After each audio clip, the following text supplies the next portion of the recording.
go ahead, take a deep breath, pull it in, hold, and let it out. You're here today to develop and strengthen your mindset because you know that weekly training sessions in mindfulness is the missing link the world is searching for when it comes to business success.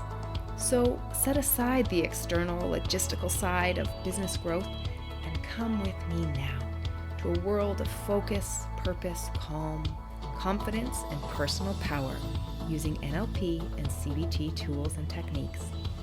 I am your host, Leah Marie, and you're listening to Flip the Switch.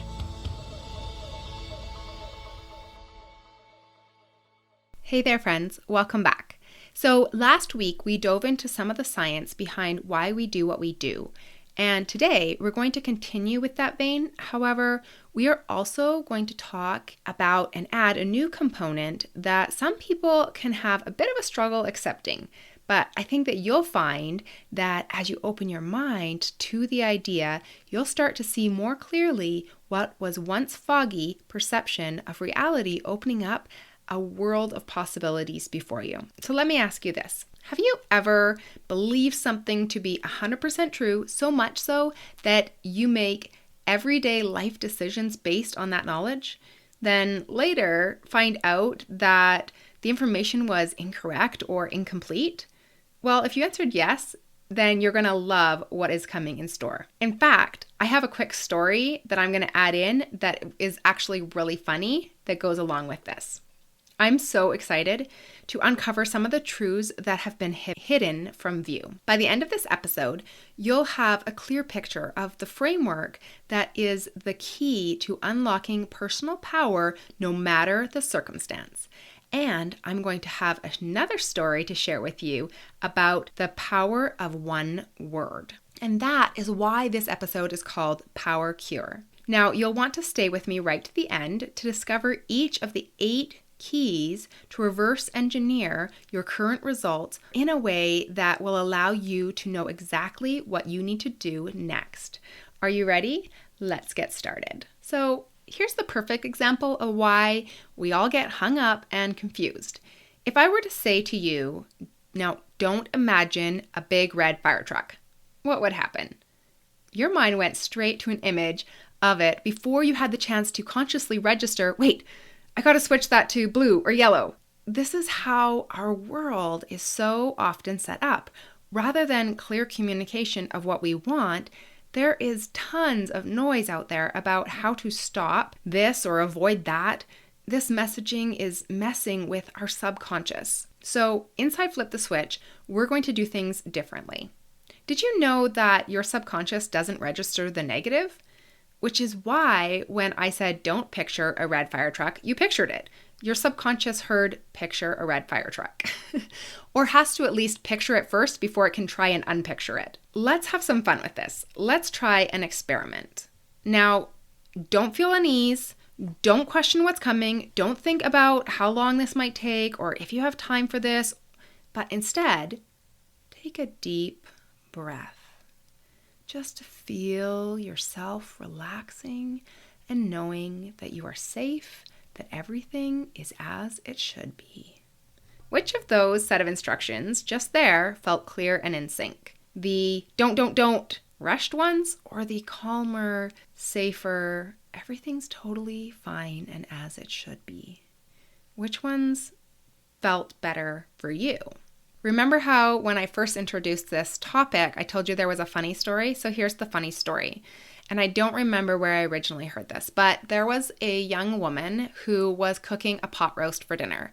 And she had her pot roast and she cut the ends off and put it in the ceramic container, I guess, to cook it. And she put the lid on and she was putting it in the oven. And her friend who was there looked at her oddly and said, "Why are you cutting the ends of the roast off?" And she said, "Well, because that's what you do with a roast. That's just what everyone always does."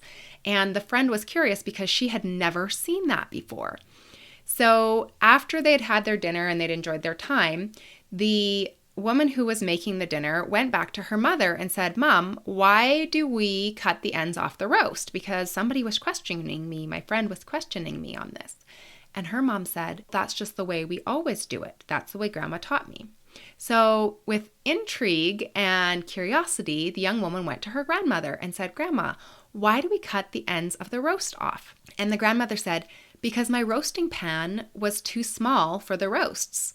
So, there's a perfect, funny kind of example of believing one way to be true and even making decisions about that for years to come based on limited information. Now, just like the experiment we just tried with the negative feelings of don't do this, don't do that, and squishing those together versus the clear instructions that were calmer, the problem that is caused is that we so often send negative messages to our mind, and then we get frustrated when we get exactly what we didn't want. Or what's more confusing is when we send a positive message but attach a negative meaning to the message without even realizing that we have done it. This is a perfect example. When I was a child, my self-belief was all built around a single word that my mom always used to describe me.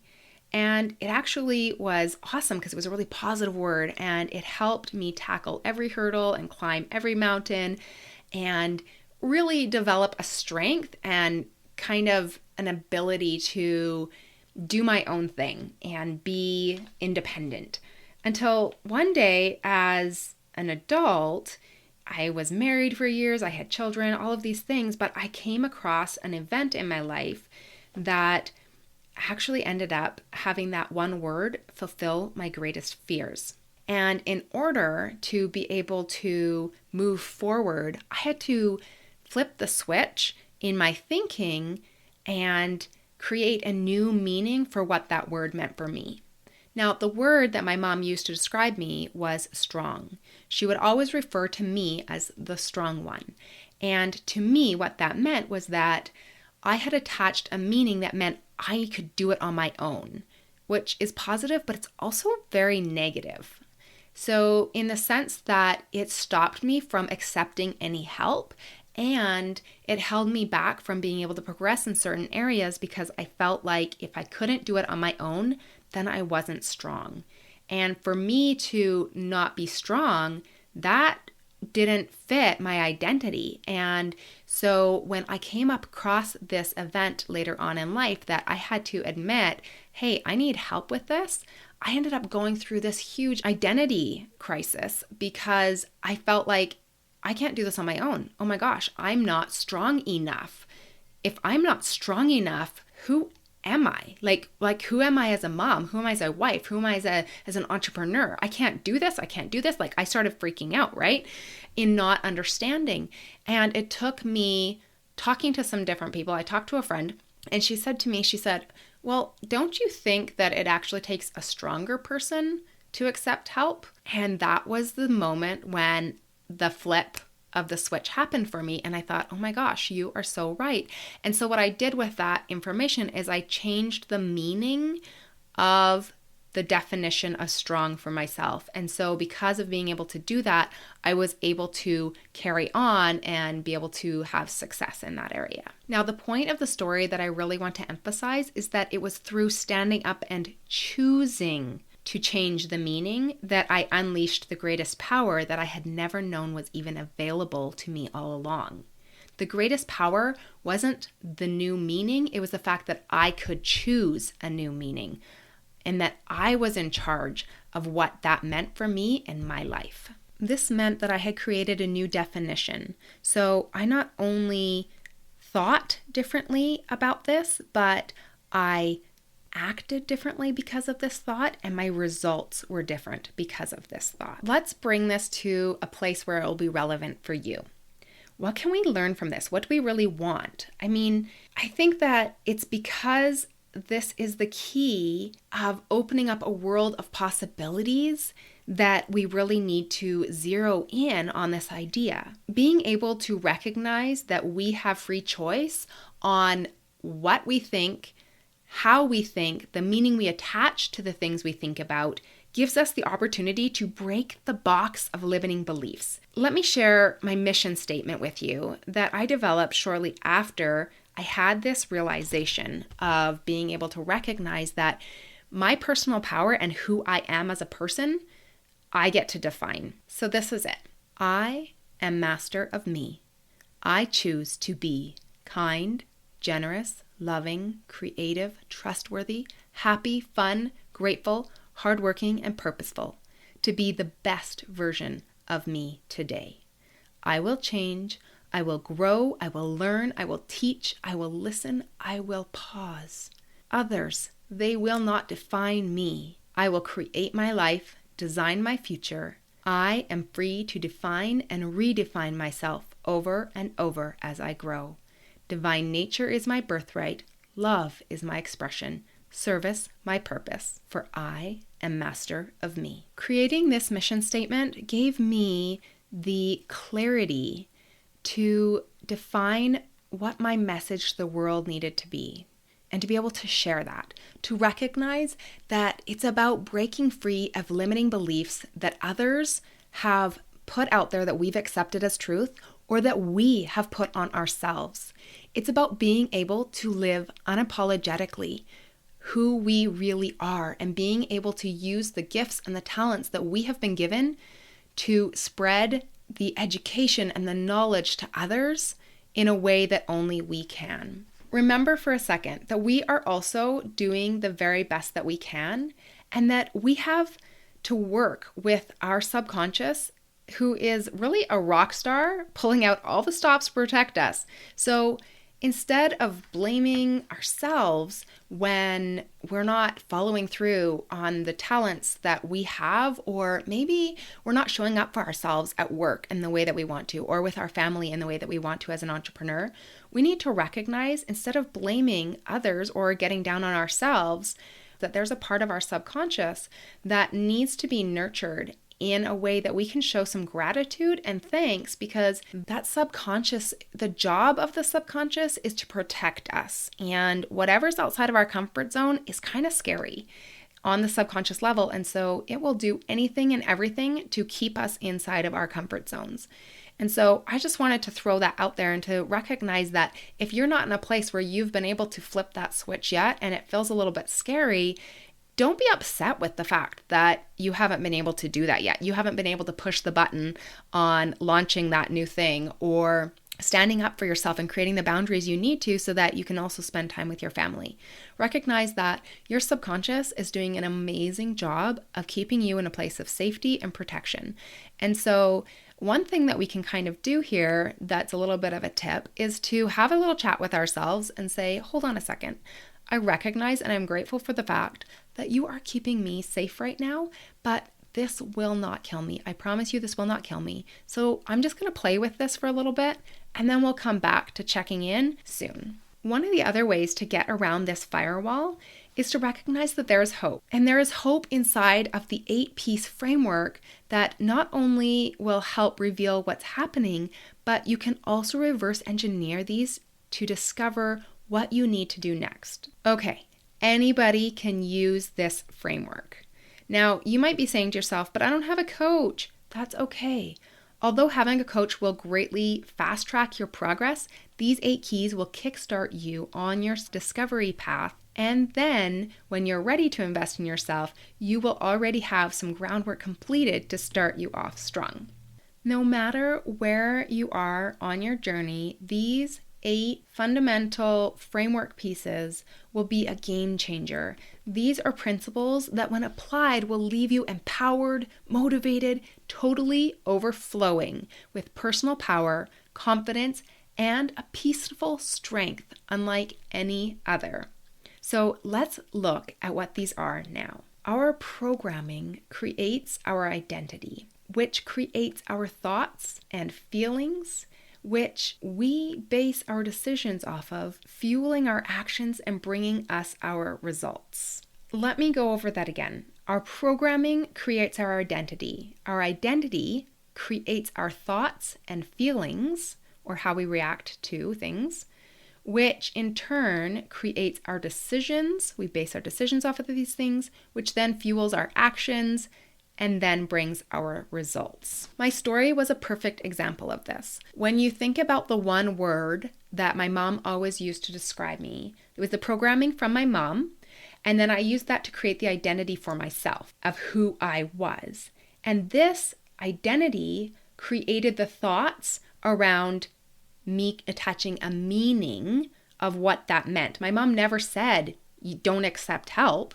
I created that own meaning myself. And those were the thoughts that I had. And because of those thoughts, I always felt like I couldn't ask for help or that I wouldn't be strong enough. And because of these thoughts and feelings, I made decisions in my life regularly to do things on my own. And sometimes it was awesome and I was able to accomplish some really amazing things. But other times it totally held me back. These decisions that I made fueled the actions and brought the results in my life. What would that look like if we reverse engineered it?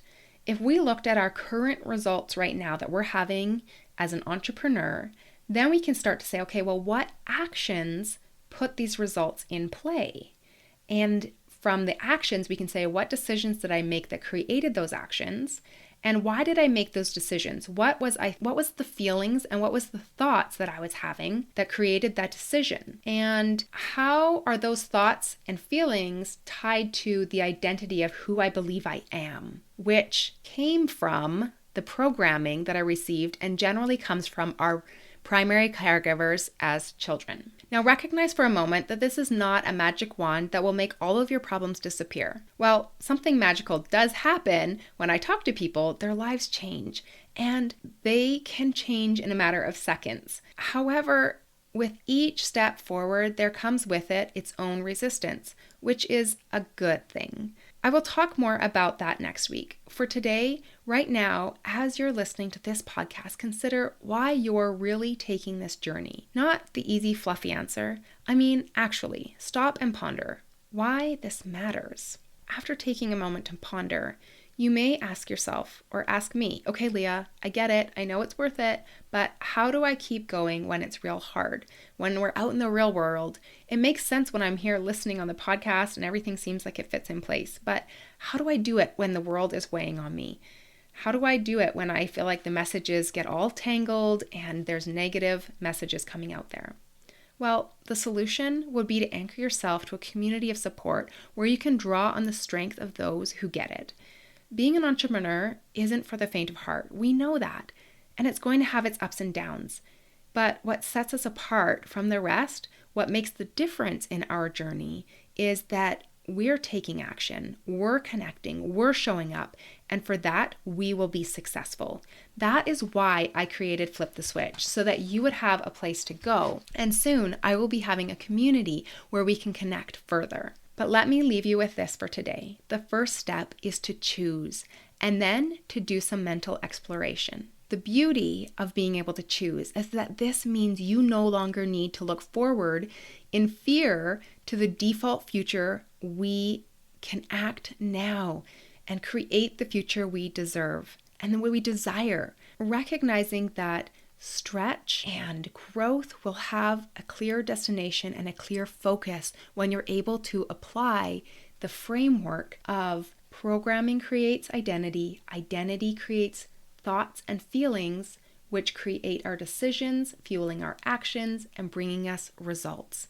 Being able to play with that and be able to reverse engineer it so that we can then choose new meanings is a total 100% game changer. So let's take a moment and think about what living life inside of this new space would look like and feel like. What possibilities might open up? What types of things do you think you would see in your business? Being able to analyze and track what actions are creating what results for you. How would you feel knowing that you can choose the meaning of words so that you can create a new outcome? All of this comes down to one thing.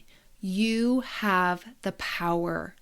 It's already within you. You don't need to get it from anybody else, and you need to just take the opportunity to accept the fact that you have that personal power within you and that you can choose.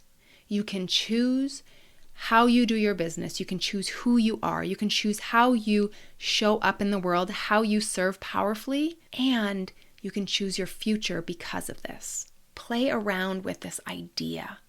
to open your mind up to understanding that you don't have to do things the way everybody else does them in order to get success. Yes, there are laws to follow, laws of growth and of application that will bring good results. And this is one of the ways that I'm sharing with you. If you want to recognize how what you're doing right now is bringing the results you're getting and how to change the results you're getting, then play around with this framework. Have fun with it. And I can't wait to hear what you create. I want to sincerely thank you and appreciate you today for showing up here on Flip the Switch. Be sure to subscribe so you don't miss a training session in your mindset mastery, leveling up your business success. And be a good friend. Share this episode with a fellow business builder. I'll see you next week, same time, same place.